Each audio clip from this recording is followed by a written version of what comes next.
अभी तक हमने अपने सॉफ्टवेयर एडोबी प्रीमियर के अंदर अपने एसेट्स को, अपनी फाइल्स को इंपोर्ट करना सीखा, और इस इंपोर्ट करने के बाद हमने अपनी सोर्स विंडो में उनको ओपन किया और उसके बाद हमने उनकी कुछ सिलेक्शन की कि अपनी एक फ़ाइल के अंदर से किस तरीके से हम उसके बीच में से इन और आउट लगा के अपने स्पेसिफिक एरियाज़ को सिलेक्ट कर सकते हैं जितना हमें रिक्वायर होता है उसमें से। और उसके बाद वाला जो प्रोसेस है हमारे पास बेसिकली वो है टाइमलाइन या एक सीक्वेंस बनाना। टाइमलाइन बेसिकली हमारे पास क्या है? टाइमलाइन एक आप विजुअल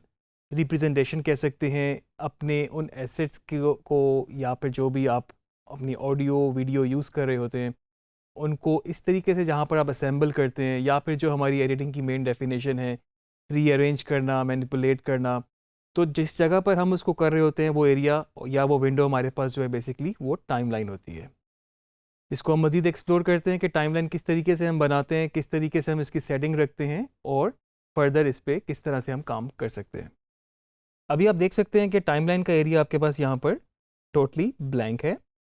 और अभी आपको एक ये चॉइस भी दे रहा है कि drop media here to create sequence. तो बेसिकली इस टाइमलाइन पैनल के अंदर हमारे पास डिफरेंट सीक्वेंस बनते हैं जो कि डिफरेंट, हम उनको टाइमलाइन भी कह सकते हैं। और डिफरेंट सीक्वेंस से मतलब ये है कि अगर हम सीन 1 पे काम कर रहे हैं, सीन 2 पे काम कर रहे हैं, या किसी भी इस तरह के सीक्वेंस पे काम कर रहे हैं जिसका हम अलग से डिफ़ाइन कर सकते हैं, तो हम उनको अपनी प्रोजेक्ट विंडो के अंदर सेव कर सकते हैं। इसको बनाने का तरीका हमारे पास, एक तो प्रोजेक्ट विंडो के अंदर ही अगर आप न्यू आइटम के आइकन को क्लिक करें तो सबसे पहली ऑप्शन आपके पास आ रही है सीक्वेंस। अगर इस सीक्वेंस को मैं क्लिक करता हूं तो यहाँ पर मेरे पास एक और विंडो खुल जाती है जो कि मुझे कुछ बने बनाए प्रीसेट्स की ऑप्शन दे रहा है। आप देख सकते हैं कि यहाँ पर आपके पास बहुत सारे फोल्डर्स हैं, और फर्दर उन फोल्डर्स के अंदर भी आपके पास काफ़ी ज़्यादा सेटिंग्स हैं। अगर आप इनमें से कोई सीक्वेंस इन सेटिंग्स पे बनाना चाहते हैं तो आप यहाँ से सिलेक्ट कर सकते हैं, नहीं तो इसके अलावा आप सेटिंग्स में जाके अपनी मर्ज़ी का सीक्वेंस या अपनी मर्ज़ी की टाइमलाइन भी बना सकते हैं। इसमें आपको कितना फ्रेम रेट चाहिए, कितनी रेजोल्यूशन चाहिए। तो मुझे लगता है इनिशियल स्टेज पे जब आप सीख रहे होते हैं तो आपके लिए काफ़ी मुश्किल है इस सारी सेटिंग्स को समझना और उसको इम्प्लीमेंट करना। तो इसका बेहतरीन तरीका एक ये भी हो सकता है कि अगर आप इस सेटिंग्स को यहाँ से छोड़ें और आप अपने फुटेज पे नज़र मारें, इसको हम फुल स्क्रीन करते हैं टिल्डा की से, और अगर आप इस फुटेज को देखें तो आपके पास हर फुटेज के साथ साथ उसकी फर्दर प्रॉपर्टीज़ आ रही हैं जिसमें आपके पास उनकी रेजोल्यूशन भी आ रही है। तो आप देख सकते हैं कि कुछ फुटेज हमारे पास 1920 बाई 1080 जो कि HD है, और कुछ हमारे पास उससे भी ज़्यादा है रेजोल्यूशन में। तो आप किस तरह डिसाइड करेंगे कि आपको अपना सीक्वेंस किस सेटिंग पे चाहिए? तो इसके लिए एक चीज़ तो ये है कि आप अपने माइंड में ये रखें कि आपकी फ़ाइनल आउटपुट क्या होगी। अगर आपको अपना जो भी आपका वर्कफ्लो हो, जो भी आपकी टाइमलाइन हो, जिस तरह का भी फुटेज आपके पास हो, अगर तो आपको फाइनल आउटपुट HD में चाहिए, 1080 में चाहिए, तो अपनी सीक्वेंस को आप इनिशियली ही 1080 की सेटिंग्स पे बनाएं। तो इसका एक टिप मैं आपको ये देता चलूँ कि इनमें से अगर आप देखते हैं कि ये फ़ाइल आपके पास है जो कि 1080 है, टिल्डा की को दोबारा प्रेस करूँगा ताकि ये विंडो छोटी हो जाए, और इसको मैं जब अपने टाइमलाइन के ऊपर ड्रैग एंड ड्रॉप करूँगा तो आप देख सकते हैं कि आपके पास टाइमलाइन के इस ब्लैंक एरिया में एक नया सीक्वेंस ऐड हो चुका है जो कि एग्जैक्टली उस फुटेज को जिसको हमने ड्रैग किया था बिल्कुल उसी की प्रॉपर्टीज़ के हिसाब से बन चुका है। मिसाल के तौर पे जो उसकी वीडियो की रेजोल्यूशन थी, जो इसकी फ्रेम रेट था, या फिर जो इसका बिट रेट था, या फिर फर्दर कोई भी ऑडियो की सेटिंग्स थी, उसके हिसाब से एक नया सीक्वेंस यहाँ पर ऐड हो चुका है। और आप देख सकते हैं कि उसका जो फाइल नेम है सीक्वेंस का वो एग्जैक्टली उस क्लिप के हिसाब से ही है जिस क्लिप को आपने टाइमलाइन पर ड्रैग किया था। मैं अगर चाहूँ तो यहाँ से इसको रीनेम कर सकता हूँ। मैं इस पर दोबारा क्लिक करूँगा, और अगर ये मेरा सीन 1 पे मैं काम करने लगा हूँ तो इसको मैंने रीनेम कर दिया सीन 1 के नाम से। और आप देख सकते हैं कि इस वक्त ये सीन 2 के अंदर इस वक्त मेरी टाइमलाइन है। मैं चाहूँ तो इसको यहाँ से ड्रैग करके ऊपर लेके जाऊँ और इसको सीन 1 के अंदर रख दूँ। आप देख सकते हैं सीन 1 के अंदर, सीन 1 के फोल्डर के अंदर बेसिकली हमारे पास सीन 1 का एक सीक्वेंस या टाइमलाइन ऐड हो चुकी है। अब मैं अपनी सिलेक्शन जितने भी क्लिप से करूँगा तो मेरे पास एक टाइमलाइन बन चुकी है। तो सिलेक्शन के बाद, इन और आउट लगाने के बाद मैं उनको अपनी टाइमलाइन पर रख के असेंबल कर सकता हूँ। और उस असेंबल के बाद हम उनको फर्दर एडिट करेंगे और किस तरीके से हमें कौन सा शॉट पहले चाहिए, कौन सा शॉट बाद में चाहिए, वो हम रीअरेंज या उनको मैनिपुलेट साथ साथ करते जाएंगे। तो आपने जिस तरह देखा कि हमने यहाँ पर सोर्स विंडो में सिलेक्शन की थी, आप देख सकते हैं अभी भी वो इन आउट हमारे पास लगा हुआ है। तो टाइमलाइन पे फर्दर मज़ीद शॉट लाने के लिए अगर मैं उसी शॉट को पकड़ के सोर्स विंडो में से यहाँ पे ड्रैग करूँगा तो मेरे पास वो शॉट टाइमलाइन पर आ चुका है। इसी तरह से अगर मैंने मल्टीपल फाइल्स के साथ सिलेक्शन करनी थी, मैंने डबल क्लिक किया उसको प्रोजेक्ट विंडो के थ्रू, सोर्स विंडो में ऑटोमेटिकली वो ओपन हो गई और मैं अपनी उन्हीं कीज़ के साथ स्पेस बार से प्ले इन पॉइंट लगाने के लिए जिस पॉइंट पे मुझे चाहिए मैं अपने राइट और लेफ़्ट कर्सर की से मूव कर सकता हूँ और जहाँ से मुझे वो शॉट चाहिए मैं उसको आई प्रेस करूँगा, मेरा इन पॉइंट लग जाएगा। मैं स्पेस बार से प्ले कर रहा हूँ या फिर मैं इसको एल की को एक से ज़्यादा दफ़ा प्रेस करूँगा, वो स्पीड में प्ले हो जाएगा। जहाँ तक मुझे वो शॉट चाहिए मैं उसको फर्दर क्यू कर सकता हूँ, फ्रेम बाय फ्रेम सेट कर सकता हूँ और यहाँ पर मैं ओ प्रेस करूँगा। अब आप देख सकते हैं दूसरी फाइल थी, दूसरी सिलेक्शन थी, इसको टाइमलाइन पे यहाँ से ड्रैग करके रखूँगा तो मेरे पास यहाँ पर एक क्लिप, दूसरा क्लिप और फर्दर तीसरा क्लिप। और ये मुझे किस तरह से पता चल रहा है इन क्लिप का? अपने करंट टाइम इंडिकेटर की वजह से, जो कि आपके पास टाइमलाइन में कुछ इस तरह से आएगा। इसको फर्दर ड्रैग करके मैं देख सकता हूँ कि मेरे पास क्या क्या सिलेक्शन हो चुकी है अपनी टाइमलाइन पे। लेकिन उससे भी ज़्यादा ज़रूरी चीज़ तो ये है कि आप टाइमलाइन को समझें कि टाइमलाइन किस तरह से काम करती है और हमारे पास क्या क्या पॉसिबिलिटीज़ हैं। जहाँ तक पॉसिबिलिटीज़ की बात है तो टाइमलाइन ही आपके पास एक मेन विंडो है। जो भी आप एडिट करना चाहते हैं, जिस तरह से स्टोरी लाइन बनी है, जिस तरह से स्क्रिप्ट लिखा गया है, जिस तरह से वो प्रोडक्शन में फ़िल्म हुआ है और फिर पोस्ट प्रोडक्शन एडिटिंग में आपको उसको उसी तरीके से एडिट करना है, तो वो टाइमलाइन के थ्रू ही हो सकेगा।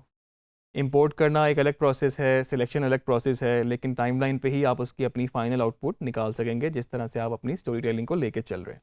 तो टाइमलाइन में सबसे पहले तो हमारे पास है यहाँ पर वीडियो की ऑप्शन। आप देख सकते हैं कि इस लाइन से ऊपर ऊपर जितना भी एरिया है ये सारी वीडियो की लेयर्स हैं और इसको आप फर्दर ऐड ऑन भी कर सकते हैं। वीडियो के नीचे हमारे पास इस एरिया में यहाँ पर हमारे पास सारी ऑडियो लेयर्स हैं। यहाँ पर आप अपनी ऑडियो रख सकते हैं और अगर कोई ऐसी फाइल, वीडियो फाइल जिसके अंदर ऑलरेडी ऑडियो मौजूद है तो आप उसको भी यहाँ पर रख सकते हैं। अभी तक हमने जितनी फाइल्स इंपोर्ट करके सिलेक्ट करके टाइमलाइन पर रखी उनमें बेसिकली ऑडियो थी ही नहीं। हम यहाँ पर ऑडियो भी इंपोर्ट करते हैं और इंपोर्ट करने के लिए आप डबल क्लिक कर सकते हैं, आप कंट्रोल प्लस आई कर सकते हैं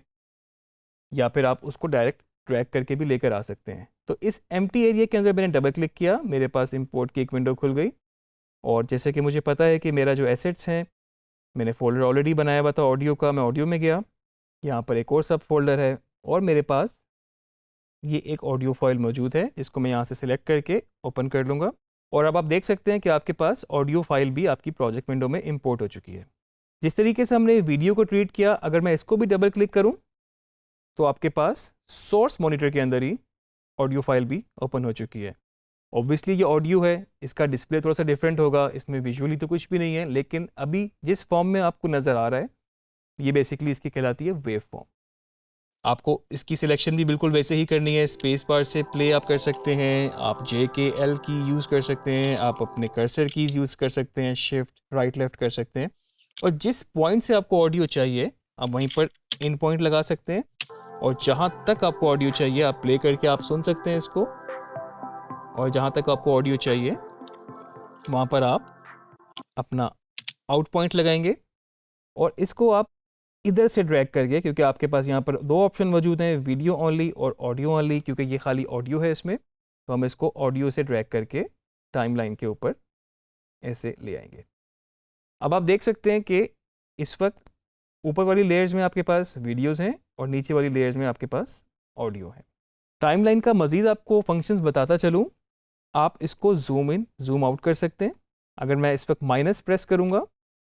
तो इस वक्त ये जूम आउट हो चुकी है, अगर मैं प्लस की प्रेस करूँगा तो ये जूम इन हो चुकी है। और इस तरीके से, जिस तरीके से हमारे पास सोर्स विंडो में कंट्रोल थे कुछ प्ले के लिए, स्टॉप के लिए, फॉरवर्ड के लिए, वो सारी शॉर्ट कीज़ यहाँ पर आपके पास उसी तरीके से ही इम्प्लीमेंट होंगी। नहीं तो उसके अलावा जिस तरह सोर्स विंडो में हमारे पास यहाँ पे कुछ कंट्रोल्स थे, इसी तरह से हमारे पास टाइमलाइन पे भी ऑलमोस्ट सेम कंट्रोल मौजूद है। अगर मैं यहाँ से प्ले करूँगा, आप देख सकते हैं आपके पास यहाँ फाइल प्ले हो गई है। अगर मैं अपने CTI को मूव करूँगा और यहाँ लेके जाऊँगा, मैं इस वक्त बिल्कुल स्टार्टिंग पॉइंट पर आ गया हूँ। मैं यहाँ से इसको प्ले करूँगा तो आप देख सकते हैं कि इस वक्त हमारे पास एक विजुअल भी चल रहा है और इसमें साथ एक ऑडियो भी चल रही है, जो कि आप सुन भी सकते हैं, और मज़ीद आप उसको अपने ऑडियो मॉनिटर्स के अंदर भी उसकी वेव फॉर्म फिजिकली देख सकते हैं। मैं इसको प्ले करूँगा, अब आप देखेंगे यहाँ पर आपके पास ऑडियो भी शो कर रहा है, जो कि उसके लेवल को भी इंडिकेट कर रहा है। तो मेन आपका जो इस वक्त एक्शन पॉइंट ये होता है कि आपने पहले शॉट्स को इंपोर्ट करना है, अपने सारे एसेट्स को, उनको अरेंज करना है। उसके बाद आपने सोर्स मॉनिटर में उनकी सिलेक्शन करनी है,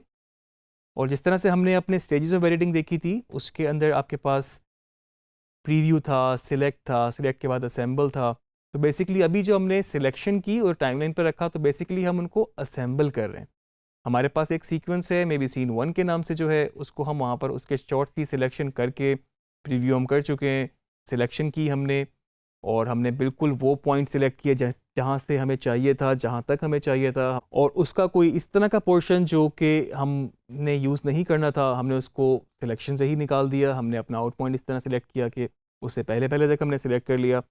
फिर हम टाइमलाइन पे उसको लेके गए और टाइमलाइन पे हमने उसको असेंबल कर लिया।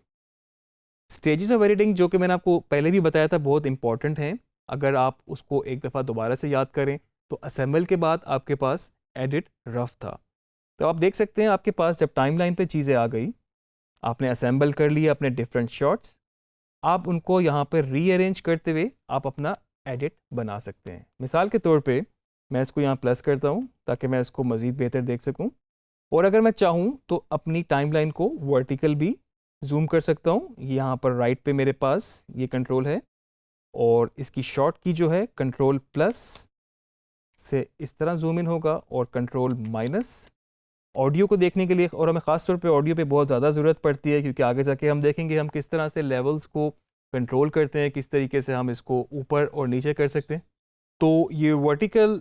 जूम इन जूम आउट जो है बेसिकली ऑडियो पे मुझे लगता है कि बहुत ज़्यादा इंपॉर्टेंट भी है, क्योंकि आप देख सकते हैं कि ऑडियो में आपके पास वेव फॉर्म होती है और आपने लेवल्स को कंट्रोल करना होता है। लेवल्स को किस तरह कंट्रोल करते हैं ये एक अलग सब्जेक्ट है, आगे जाके हम डिस्कस करेंगे, लेकिन उसके लिए आपको इसकी एक डिस्प्ले के लिए आपको ज़रा ऑडियो ज़्यादा जूम इन चाहिए होती है। तो मैं टाइमलाइन को इस तरह से horizontal zoom in zoom out simple plus minus से तो कर ही सकता हूँ, लेकिन अगर मैं साथ में ऑल्ट और प्लस करूँगा तो आप देख सकते हैं कि आपके पास ऑडियो इस वक्त वर्टिकली जूम इन हो चुकी है, और ये जो वेव फॉर्म्स थी आपको मज़ीद बेहतर नज़र आनी शुरू हो गई हैं। तो अगर आपने बीच में इनके लेवल्स पे काम करना हो तो आप यहाँ पर डिटेल में काम कर सकते हैं। इवन कि ये जूम इन जूम आउट इसलिए भी ज़रूरी है, अगर आप देखें कि अभी तो हमने सिर्फ 3 फुटेजेस टाइमलाइन पर रखी और एक ऑडियो रखी। आप पूरा एक सीक्वेंस बना रहे हैं या आप पूरी फिल्म एडिट कर रहे हैं, तो आप सोच सकते हैं कि यहाँ पर आपकी टाइमलाइन जो है वो बढ़ती चली जाएगी, और वो मे बी घंटों तक चली जाए। तो उसके लिए आप जब काम कर रहे होते हैं, तो आपको जब डिटेल में काम करना है किसी एक स्पेसिफिक एरिया के ऊपर, तो आपको वहाँ पर जूम इन करके काम करना पड़ता है, क्योंकि अभी तक हमने ऐसे एडिट तो कुछ भी नहीं किया, हमने जस्ट उनको सिलेक्शन के बाद असेंबल किया है, और असेंबल भी इस ऑर्डर में किया है कि जस्ट वो रैंडमली पड़े हुए हैं। तो जो हमारा नेक्स्ट काम है उनको रीअरेंज करना, मैनिपुलेट करना टाइमलाइन पे, तो वो बेसिकली बाद में शुरू होगा जब आप इनको प्रीव्यू भी करेंगे, और ये जो सिलेक्शन आपने की हुई है इसको भी आप फर्दर चेंज कर सकेंगे टाइमलाइन पे डिफरेंट टूल की मदद से। तो अभी इसको आप रीअरेंज जब करेंगे वो हम आगे लेक्चर में देखेंगे, किस तरीके से आप किसी शॉट को उठा के आगे मूव कर सकते हैं, किस शॉट को आप पहले लेकर आ सकते हैं, और अगर आपको कुछ किसी सीक्वेंस के बीच में इंसर्ट करना हो, अगर इस तरह से आपका एडिट बन रहा है, तो आप नई सिलेक्शन भी उसके अंदर लेकर आ सकते हैं। इन आउट इसमें लगा ऑलरेडी, तो इसको आप बीच में आपने इंसर्ट करना हो, आप किसी शॉट के बीच में रख सकते हैं। तो ये फर्दर टाइमलाइन पे आप जो काम करेंगे, और साथ में आप उसको प्रीव्यू उसी तरीके से कर सकेंगे जिस तरीके से हम सोर्स विंडो को प्ले या कंट्रोल कर रहे थे। इसी तरीके से आप इसको भी देख सकते हैं। आप देख सकते हैं कि जैसे जैसे शॉट चेंज हो रहा है या आपका CTI बढ़ता जा रहा है तो आपके पास फाइनल प्रोग्राम मॉनिटर में भी वो चेंजेस आपको नज़र आ रही हैं। तो जैसे मैंने पहले बताया था कि टाइमलाइन ही इस वक्त आपके पास मेन, जहाँ पर आपका मेन एक्शन प्लान जो है वो यहाँ पर होगा, तो इस पे ही आप जब रीअरेंज करेंगे चीज़ों को तो आप अपने फाइनल प्रोडक्ट की तरफ जाते रहेंगे। आप अभी अगर रफ एडिट करें, उसके बाद आप मज़ीद इसको प्रीव्यू करके फाइन करें, फाइनल करें, तो इन स्टेजेस के बाद आपके पास एक फाइनल आउटपुट आ सकेगी। टाइमलाइन को मज़ीद एक्सप्लोर करेंगे, एडिट को मज़ीद एक्सप्लोर करेंगे अपने आगे आने वाले लेक्चर्स में।